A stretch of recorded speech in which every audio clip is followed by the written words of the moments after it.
Wonder Tales from Many Lands, written and illustrated by Katharine Pyle. The Farmer and the Pixy, an English fairy tale. Farmer Boggins lived on a lonely farm, and there were a great many pixies and other fairies all around. One morning in threshing time, Farmer Boggins went out to the barn before anyone else, and what was his surprise to find that a great heap of grain had been threshed out in the night. He wondered who had done it. When his labourers came to work, he questioned them, but none of them knew anything about it. The next night the same thing happened. No one went near the barn, but in the morning there was a heap of clean grain on the floor. The third night the farmer made up his mind to find out who it was that was helping him, so he hid himself behind some hay and lay there watching. The moon shone in and lighted all the floor, but for a long time the farmer heard and saw nothing.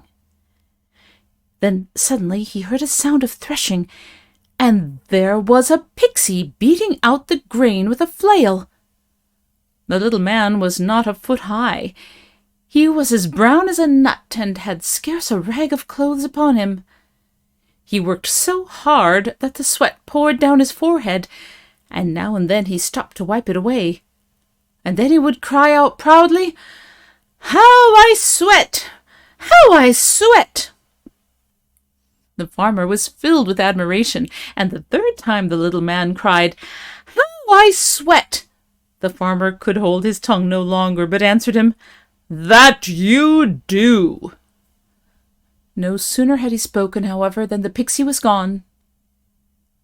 The farmer waited for a while, but the little man did not return.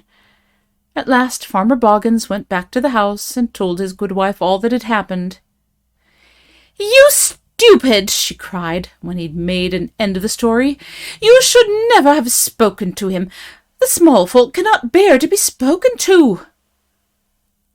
Well, the mischief was done, and now the only thing to do was to think of some way to coax the pixy back again to the work. Early the next morning the good wife woke her husband. "Husband," said she, "did you say the little man had scarce a stitch of clothes upon him?" "That's what I said," answered the farmer. "Then listen," said his wife. "Today I will make a little suit of clothes for him, and you shall take it out and lay it in the barn where he will be likely to see it if he comes back.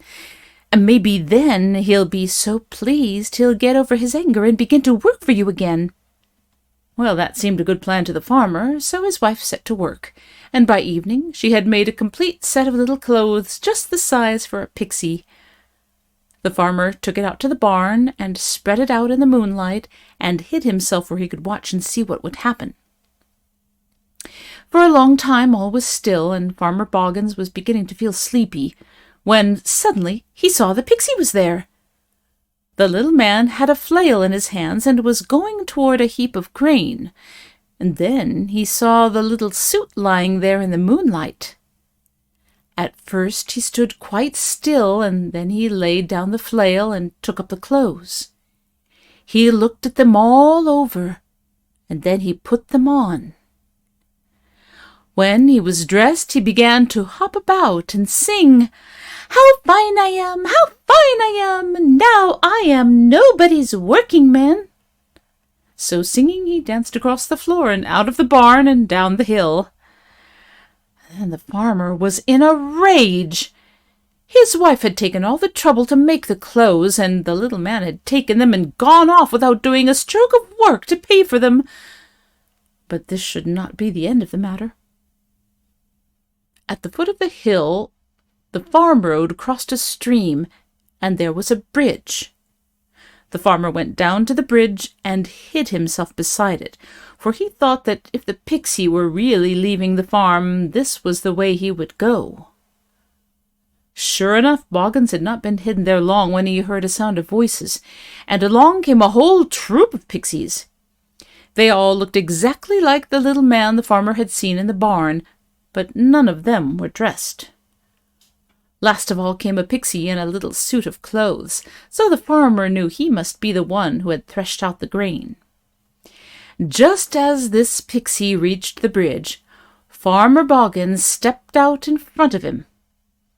"Not so fast, my fine little fellow," he said. "There's some work owing me in payment for that suit you're wearing." The farmer had scarcely got the words out of his mouth when he heard a great splash in the stream behind him, and a voice that sounded like his wife's cried, "Husband, husband, come quick and help me or I'll drown." The farmer turned about, and immediately there was a burst of elfin laughter. The stream lay silent and smooth in the moonlight. No one was there, and when the farmer turned back to the bridge again, every Pixy was gone from it. Then the farmer knew that he had been tricked, and he had to go home without either the Pixy or the suit of clothes. His wife was there, though. She had never been out of the house at all, and a fine scolding she gave him for letting himself be tricked that way by the little men.